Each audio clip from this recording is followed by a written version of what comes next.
Saúdo os irmãos com a paz do Senhor. Amém. Muita alegria estar mais uma vez com os irmãos aqui. Nosso encontro mensal, né?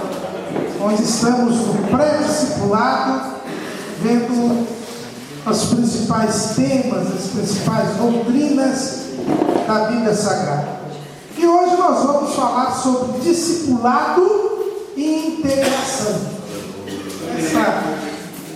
Esse assunto que é fundamental para a igreja, e o nosso pastor já leu aqui, em Mateus capítulo 28, versículos 16 a 20, quando Jesus se despedia dos discípulos, e antes de subir aos céus, ele falou algumas coisas importantes. Primeira coisa que ele disse, 28 e 18, que nós acabamos de ler. E chegando-se, Jesus falou-lhes dizendo: é-me dado todo o poder no céu e na terra. Jesus então disse que ele tinha todo o poder no céu e na terra, ou seja, ele garantiu o trabalho da igreja. Nada poderia ser feito pela igreja que pudesse ser impedido por qualquer outro ser ou qualquer outra criatura, porque o Senhor tem todo o poder no céu e na terra. Tudo está sob o controle de Deus. Nós vimos isto na aula passada, quando estudamos escatologia, e nós vimos que quando João viu Jesus glorificado no Apocalipse, e o livro do Apocalipse nos mostra que Deus está no controle de todas as coisas. Jesus está no controle de tudo. Mas também ele nos disse no versículo 20, no finalzinho do versículo 20: e eu estou convosco todos os dias até a consumação do século. Então, além de ele ter todo o poder no céu e na terra, ele também está ao nosso lado. Ele não nos deixa, ele não nos abandona. Ele diz: eu estou convosco todos os dias. Aqui na terra as pessoas até estão conosco, nós estamos ao lado de muitas pessoas, mas às vezes nos dias maus eles nos abandonam, até os melhores amigos. A gente vê e quando alguns amigos não nos abandonam, era melhor que nos abandonassem. É o exemplo de Jó, não é? Jó, nem a mulher queria saber dele, nem os servos que tinham restado queriam saber dele. Aí apareceram 3 amigos. Era melhor que esses amigos não tivessem vindo, não é? Porque esses 3 amigos atormentaram mais Jó do que a própria tormenta que ele estava passando. Mas nos dias maus, as pessoas costumam desaparecer. O Nenê parece que conhece bem isso, né, Nenê? Conhece. Né? Então, agora, Jesus disse: eu estou convosco todos os dias, até a consumação do século. Se eu ficar me perguntando, por que só até a consumação do século? Por que não depois? Né? Mas é que aí depois Jesus vai continuar conosco, mas não todos os dias, porque aí não vai ter mais tempo. Como não vai ter mais tempo, então ele continua conosco, mas não todos os dias. Não é porque ele vai nos abandonar, é porque não vai ter mais dia, mas ele continuará conosco. Foi o que o apóstolo Paulo escreveu lá em 1 Tessalonicenses: quando nós somos arrebatados, para estarmos para sempre com o Senhor. Então essas duas coisas Jesus disse. Jesus disse: olha, eu tenho todo o poder no céu e na terra. Segundo, eu estou convosco todos os dias até a consumação do século. Agora, por que Jesus nos disse que tem todo o poder? E por que ele disse que estaria conosco todos os dias? Porque a igreja tem uma missão a fazer. A igreja tem um papel a cumprir. E qual é este papel? É aí que nós vemos o versículo 19 e a boa parte do versículo 20. Portanto, ide, ensinai todas as nações, batizando-as em nome do Pai, do Filho e do Espírito Santo, e ensinando-as a guardar todas as coisas que eu vos tenho mandado. Então nós vamos falar hoje sobre essa tarefa da igreja. Jesus disse: eu vou para o céu. céu, eu tenho todo o poder no céu e na terra, eu estou no céu, mas eu estou com vocês também. Mas para quê? Para que Jesus tem todo o poder? Para que Jesus está conosco? Para que nós cumpramos uma tarefa.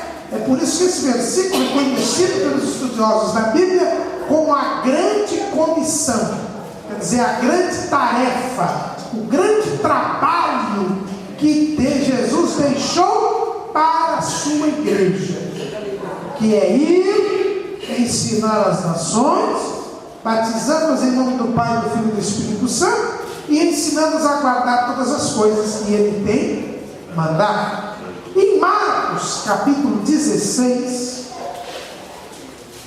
no versículo 15, nós temos a ordem de Jesus na versão dada por Marcos.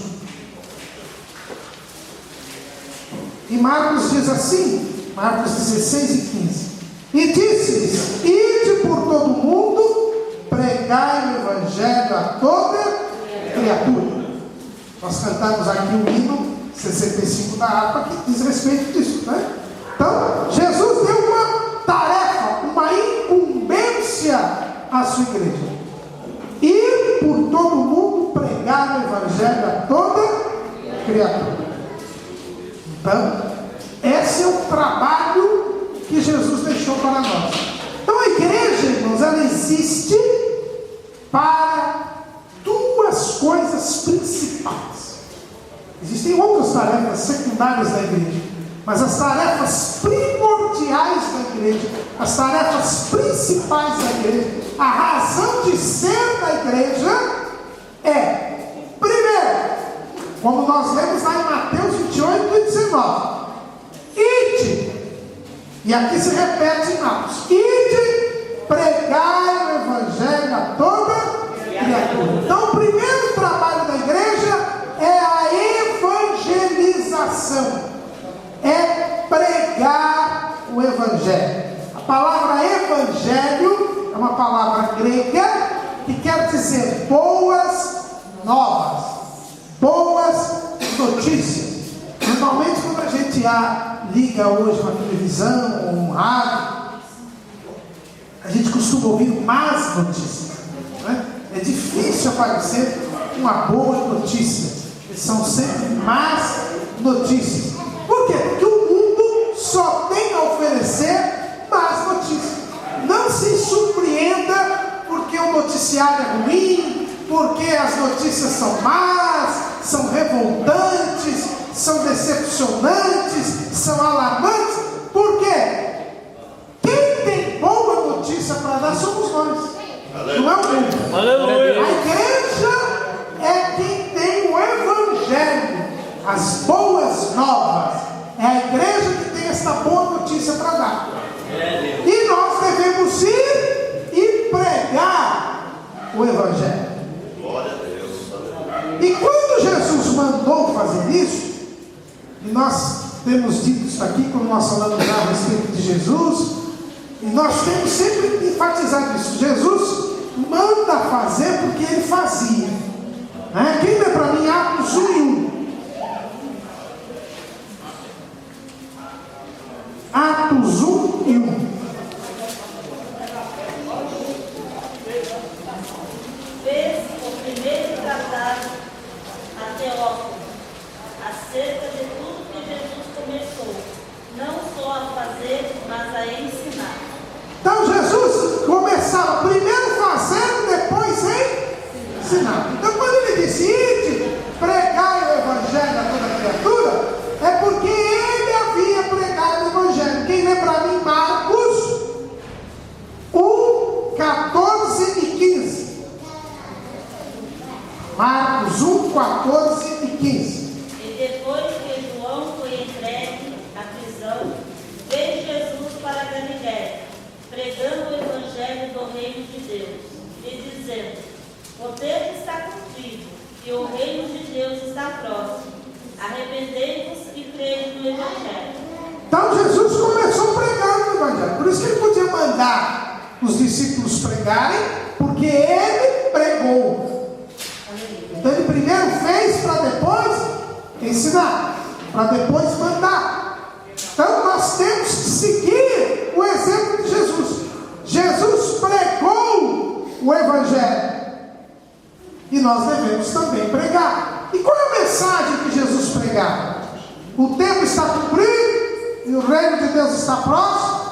Arrependei-vos e crede no Evangelho. Então a mensagem que nós temos para o mundo é que Jesus veio ao mundo e que agora o homem pode ser salvo por Jesus. É isso que os missionários, Daniel Beck, Bonavini, quando vieram há 101 anos atrás, pregavam o Evangelho, que é Jesus salva, cura, batiza com o Espírito Santo e leva para o céu, ou brevemente voltará. Essa é a mensagem do Evangelho. É uma mensagem simples, uma mensagem que não tem muito que ficar inventando. É dizer que Jesus salva, que Jesus cura, que Jesus batiza com o Espírito Santo e que Jesus brevemente voltará. Isso que Jesus falava. O tempo está cumprido. Que tempo que estava cumprido? O tempo que estava cumprido era o tempo da promessa da vinda do Messias. Os judeus esperavam o Messias. Ele tinha sido prometido desde lá os dias de Abraão. E ele veio e Jesus disse: cheguei. Aleluia. É isso quando ele fala: o tempo está cumprido. Ele disse: eu cheguei.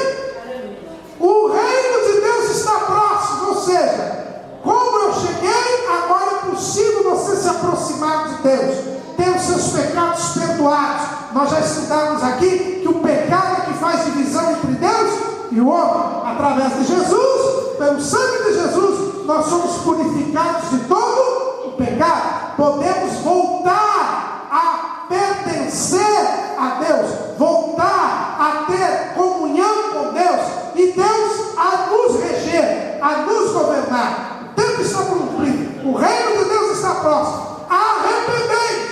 Repara que eu tenho a salvação, eu preciso me arrepender dos meus pecados. Nós já estudamos aqui também a respeito da salvação. Nós vimos que um dos passos para a salvação é o arrependimento. Sem arrependimento não tem salvação. E crede no Evangelho. Eu preciso crer nessa palavra, eu preciso crer nessa mensagem e fazer aquilo que Jesus manda. Isso é o Evangelho. Essa é a primeira tarefa da igreja, é evangelizar. Evangelizar quem? Os incrédulos. Por isso que a Bíblia diz: ide por todo mundo, pregai o Evangelho a toda criatura. É interessante essa palavra. Os nossos irmãos, que se chamam, são os primos, mas nós consideramos irmãos, né? Da congregação cristã, eles costumam sempre falar assim: aquele lá é criatura. Quer dizer, aquele cidadão não foi salvo ainda. Por quê? Porque todos nós somos criaturas de Deus, porque Deus nos criou. Agora, nem todos são filhos de Deus. A gente ouve por aí fora dizendo assim: todos somos filhos de Deus. Não, todos somos criaturas de Deus, porque todos nós somos criados por Deus. Agora, só é filho de Deus quem? Vamos ler lá, Evangelho segundo escreveu João, capítulo 1, versículo 12 e 13. Mas a todos quantos o receberam, deu-lhes o poder de serem feitos filhos de Deus, aos que creem no seu nome, os quais não nasceram do sangue, nem da vontade da carne, nem da vontade do varão, mas de Deus. Os irmãos percebem? Só é filho de Deus quem crê em Jesus, né? Quem crê em seu nome é Jesus. Então, quem crê em Jesus se torna filho, ou seja, quem se arrepende e crê no Evangelho. Quando Jesus prega o Evangelho, ele diz: arrependei-vos e crede no Evangelho. Então, quem crê na mensagem da salvação, quem crê em Jesus, ele é feito filho de Deus. Então ele não é apenas uma criatura, ele passa a ser também filho de Deus. Então, para quem eu devo pregar o Evangelho? Eu devo pregar o Evangelho a toda criatura. Eu devo pregar o Evangelho para que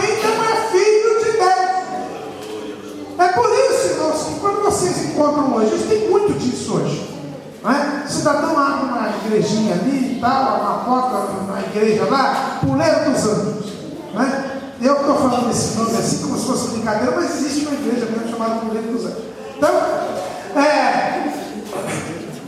e aí as pessoas, para encher aquela igreja, vão correr nas outras igrejas para trazer os crentes de lá para cá. Isso não é evangelizar.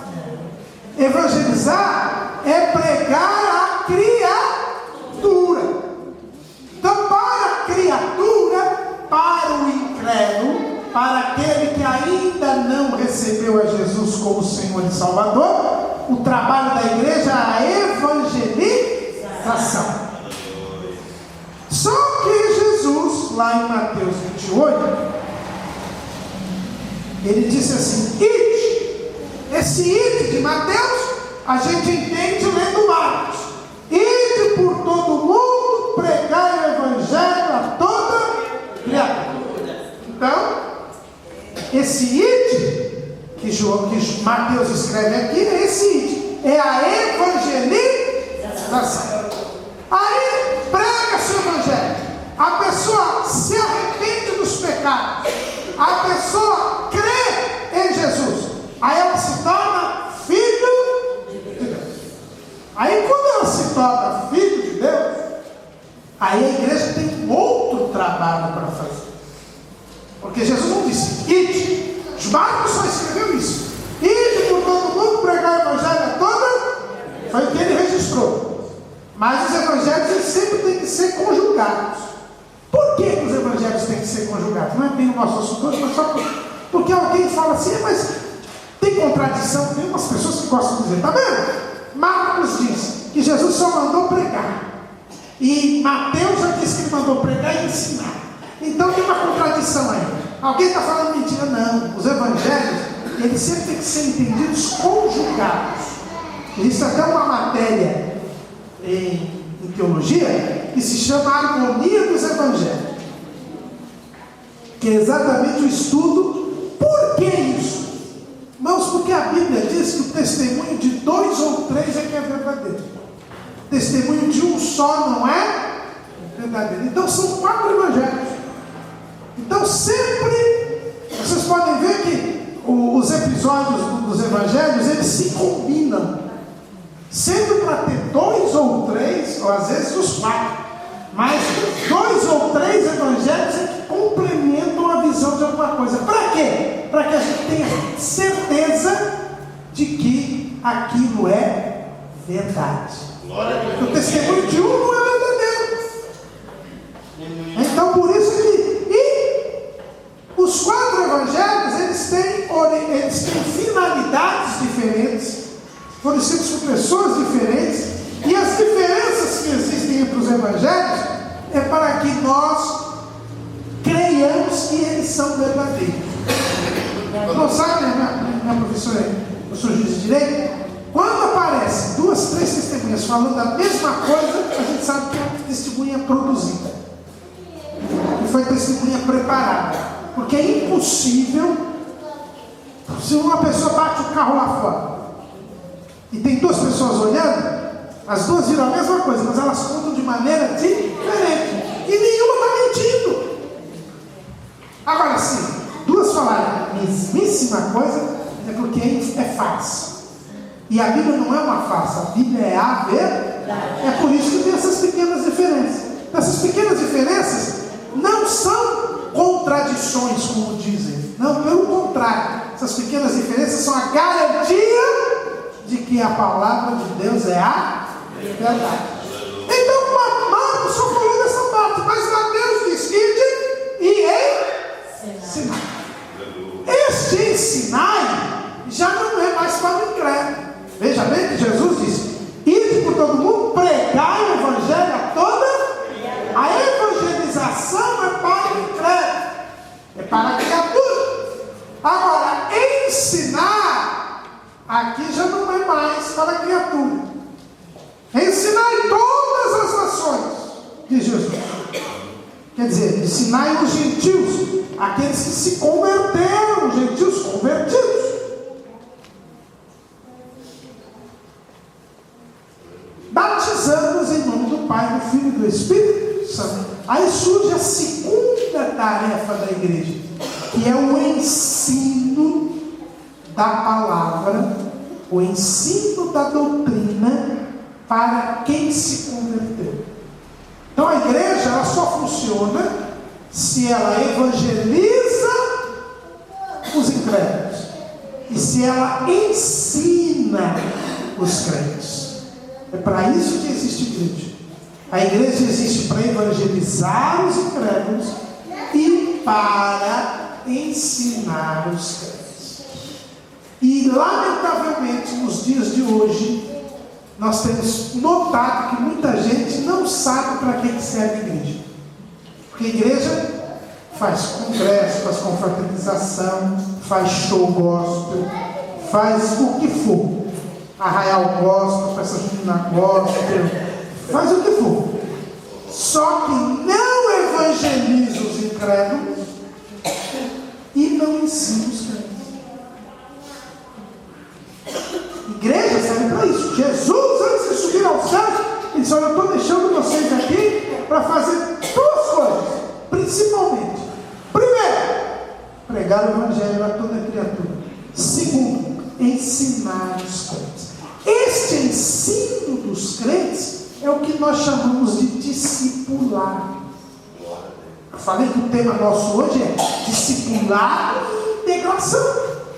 Discipulado é este ensino. Por quê? Porque a palavra discípulo, e a gente sempre fala, os discípulos de Jesus, os discípulos, os 12 discípulos, os discípulos. O que é a palavra discípulo? A palavra discípulo, ela é muito bonita, mas tem uma palavra que a gente usa mais hoje e não usa tanto discípulo. Discípulo quer dizer aluno. Por isso que na escola vocês têm o corpo docente, que são os professores, e o corpo discente, que são os alunos. Que discípulo são os alunos. É por isso que alguém, por exemplo, eu tenho aula há muito tempo, né? Então alguém fala assim: fulano é meu discípulo. Discípulo do cara, quer dizer, foi meu aluno. Por exemplo, pastor Gerson é meu discípulo, foi meu aluno. Né? Então, discípulo. Discípulo quer dizer aluno. Por que Pedro, Tiago, João, Judas Iscariotes eram chamados de discípulos de Jesus? Porque Jesus os ensinava. Glória a Deus. E um dia Jesus disse que eu ensino mesmo, porque sou eu que sou o professor. Vamos ver lá. Mateus capítulo 23, versículo 8. E depois o versículo 10. Mateus 23, 8 e 10. Vós, porém, não queirais ser chamados rabi, porque um só é o vosso mestre, a saber, o Cristo, e todos vós sois irmãos. E o 10. Nem vos chameis mestre, porque um só é vosso mestre, que é o Cristo. Então os irmãos vejam bem que Jesus só aceitou um título durante o tempo que ele esteve aqui. É o título de mestre.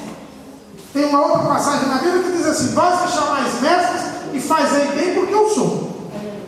Então Jesus diz: olha, eu sou o mestre, eu sou o professor, por isso vocês são os alunos, vocês são os discípulos.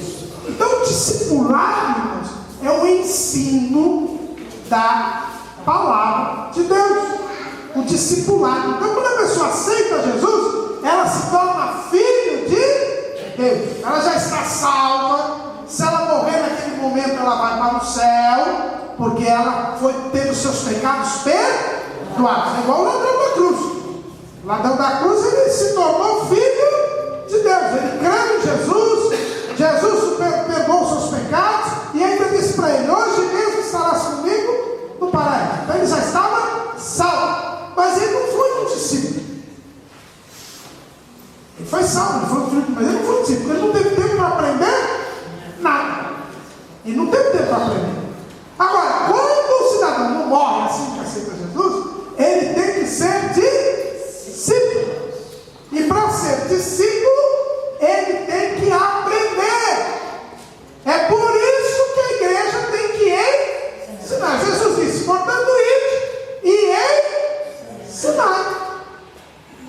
ensinar. A igreja ela tem que ensinar a palavra de Deus, ensinar como uma pessoa deve servir a Jesus.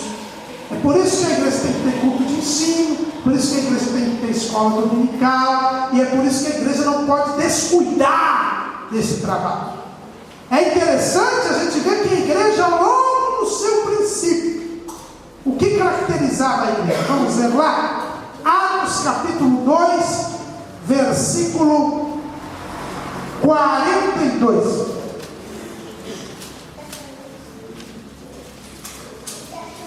Perseverava na doutrina dos apóstolos e na comunhão, e no partir do pão e nas orações.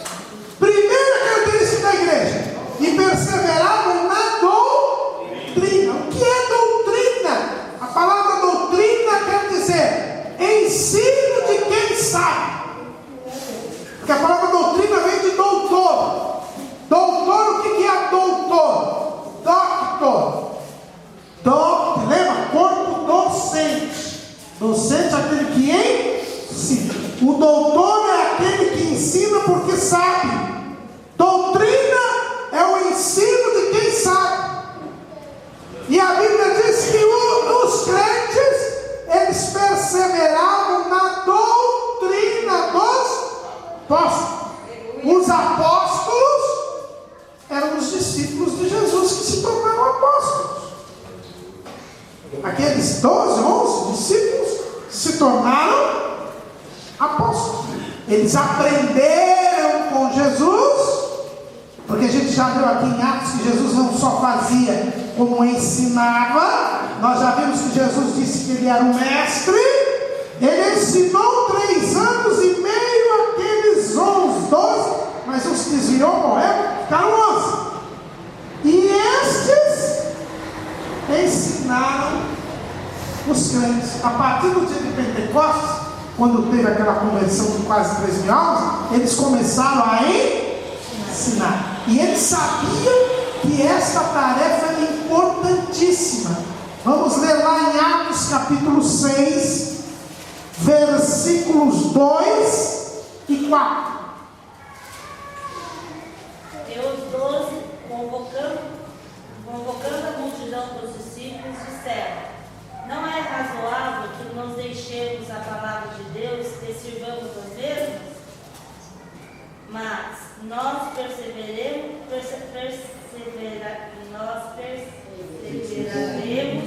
na oração e no ministério da palavra. Então veja bem, quando houve aquele problema aí no capítulo 6, fala do problema da assistência social, problema das viúvas que não estavam recebendo ajuda. Os apóstolos reuniram os crentes e disseram: olha, esse problema tem que ser resolvido, mas não é razoável.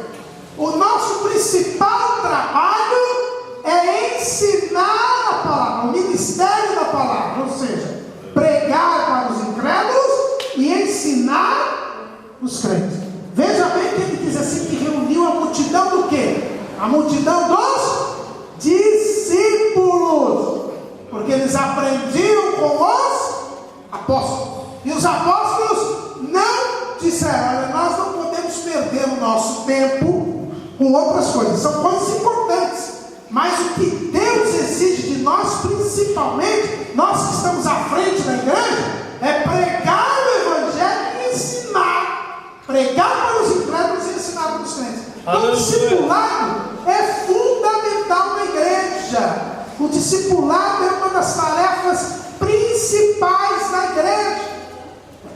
Vamos ver isso em Jerusalém, mas vamos ver lá na primeira igreja gentílica, a primeira igreja não judaica, que foi a igreja de Antioquia.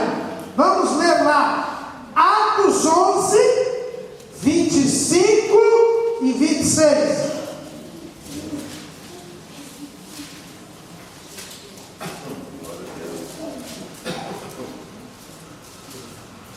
E partiu Barnabé para Tarso para buscar Saulo, e achando-o, o conduziu para Antioquia. E sucedeu que todo um ano se reuniram naquela igreja, e ensinaram muita gente. E em Antioquia foram pela primeira vez chamados cristãos. Essa primeira igreja não judaica foi a igreja de Antioquia. O que Barnabé, quando ele soube que tinha umas pessoas na cidade de Antioquia que tinham aceitado Jesus como Salvador, tinham se tornado crentes, filhos de Deus, aí os apóstolos ficaram assustados. Gente que não é judeu aceitou a Jesus, aí mandaram Barnabé para lá. Barnabé chegou, viu que eles realmente tinham se arrependido dos seus pecados, e aí o que ele fez? Ele disse: olha, eu já tenho aqui, tem um grupo de crentes, eles aceitaram Jesus, eles viraram filhos de Deus, mas eles precisam se tornar discípulos, eles precisam aprender a palavra. E aí Barnabé foi até a cidade de Tarso, que ficava longe, mas ele pegou Saulo, trouxe Saulo, e a Bíblia diz que durante um ano Saulo ensinou a palavra de Deus, e eles aprenderam tanto que passaram a ser chamados de cristãos. Cristão é uma palavra que quer dizer assim, parecido com Cristo, um pequeno Cristo. O povo daquela cidade viu que aquelas pessoas tinham mudado de vida, e elas, aprendendo o que Jesus tinha ensinado, elas passaram a viver diferente. E aí os incrédulos é que disseram: ele está aqui, é um pequeno Cristo, ele é bem parecido com o Cristo que eles pregam. E aí ele se chamou cristão. Então hoje a gente fala: o Brasil é um país cristão, eu sou cristão. Mas cristão é alguém que aprendeu de Jesus. Glória a Deus. E mudou de vida. Então o discipulado, irmãos, é fundamental na igreja. Mas vamos ver nesse mesmo Paulo que ensinou em Antioquia, olha o que ele fala para Timóteo, o seu filho na fé. 1 Timóteo capítulo 4, versículos 12 a 16.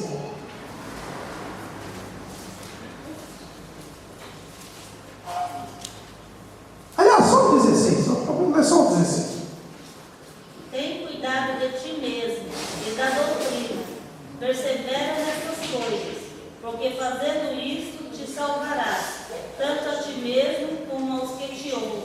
Está vendo? Então, Paulo diz para Timóteo: olha, Timóteo, essa carta aqui que ele escreveu para Timóteo, diz Timóteo, porque Timóteo virou pastor da igreja de Éfeso.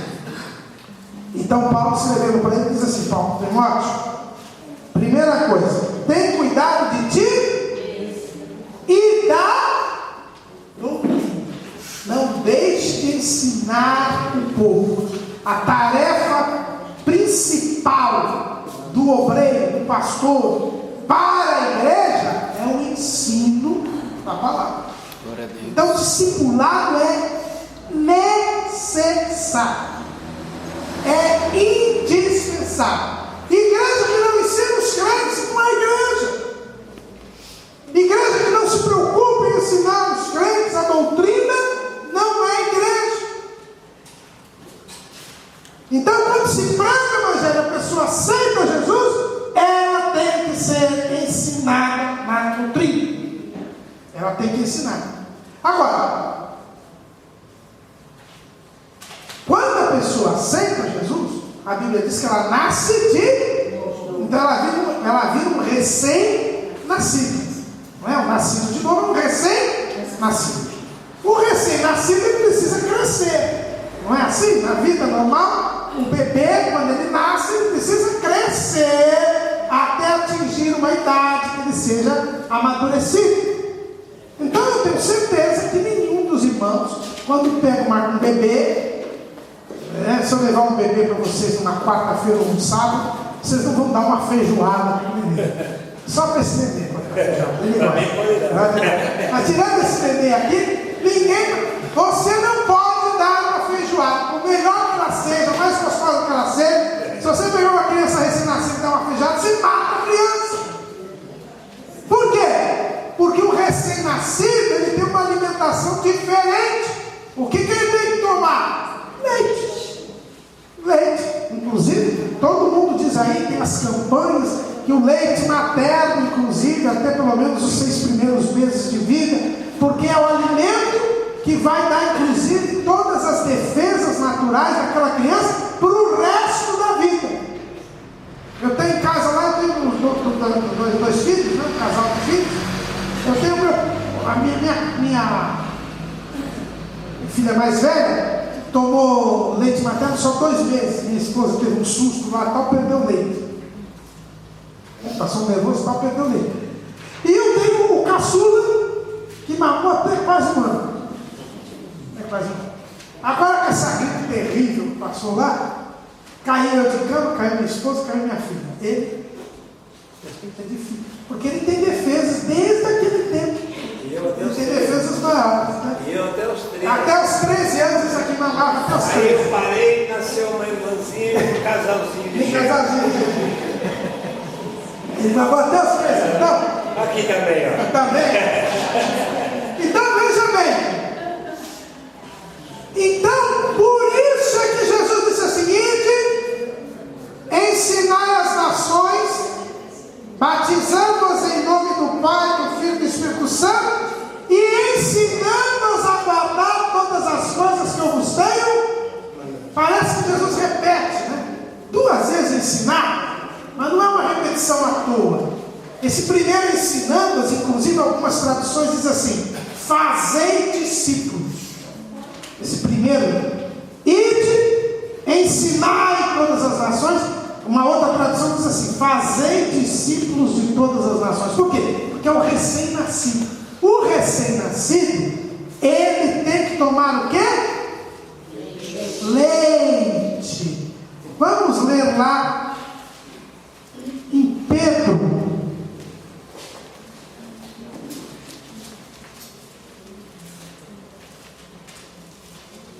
Bem aqui a referência.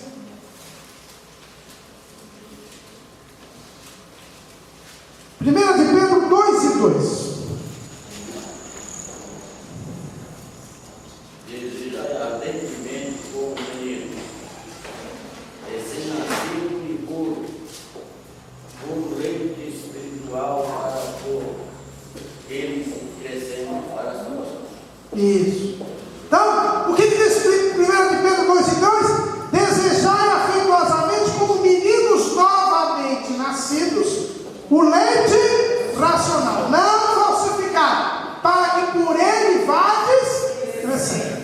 Então, o discipulado, que é fazer discípulos, é esse primeiro ensino. Esse primeiro ensino, ele tem que ser um ensino de um recém-nascido espiritual. É o leite. O leite. O próprio apóstolo aqui diz que se trata do leite. Vamos ler lá também, 1 aos Coríntios.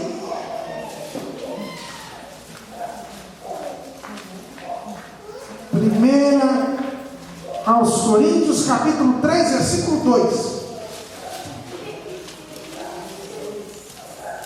Com leite vos criei, e não o manjar, porque ainda não podeis, nem tampouco ainda agora podeis.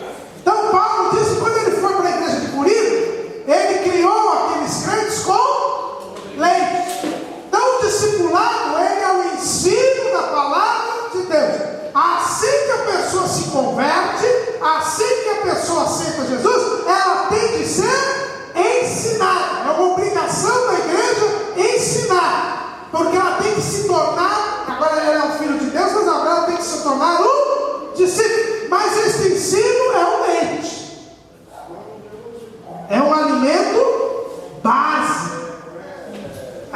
Esta pessoa, ela tem que aprender o que é ser crente, o que é a Bíblia, o que quer dizer Jesus salva, o que quer dizer Jesus cura, o que quer dizer Jesus batiza com o Espírito Santo, o que quer dizer Jesus vai voltar brevemente. Ela precisa ser instruída na base da doutrina. É um alimento mais fraco. Um erro que a igreja faz muitas vezes é o seguinte: o cidadão aceita Jesus e ele já é introduzido no grosso da doutrina, já querem que ele tenha um comportamento como se fosse um crente antigo de muito tempo. Isso é a mesma coisa do que se você dar feijoada para o recém-nascido, você vai matar esse novo convertido. Ele precisa ter um ensino básico. Antigamente, no início da história da igreja, vejam bem que lá em Atos diz que Saulo ensinou um ano inteiro.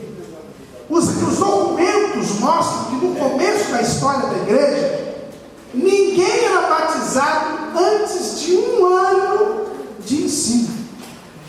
É o que se chamava catecumenato. No começo da história da igreja, só se batizava uma vez por ano. Por quê? Para que as pessoas ficassem um ano aprendendo a doutrina. É verdade que naquele tempo também era mais difícil o ensino da palavra, porque não tinha livro, não tinha Bíblia, né? A pessoa ouvia alguém falando, não era possível ler, não é? Quem tinha as escrituras era só a pessoa, eram poucos obreiros, então ele também vinha esporadicamente naquela localidade para falar com os novos convertidos. Hoje nós não temos todas essas dificuldades, mas uma coisa que tinha antigamente que hoje não está tendo é isso: o ensino tem que vir antes do batismo. Olha o que Jesus disse: ide ensinai as nações. Aí depois, batizamos em nome do Pai, do Filho e do Espírito Santo. O batismo nas águas só pode ser feito para quem já foi discipulado, para quem já teve uma base. E embora seja um alimento mais fraco, embora seja um alimento, não seja algo assim muito pesado e tal, são as doutrinas fundamentais. Qual é o currículo do discipulado? A Bíblia dá o currículo do discipulado. Hebreus, capítulo 6. Vamos ler os versículos de 1 a 3.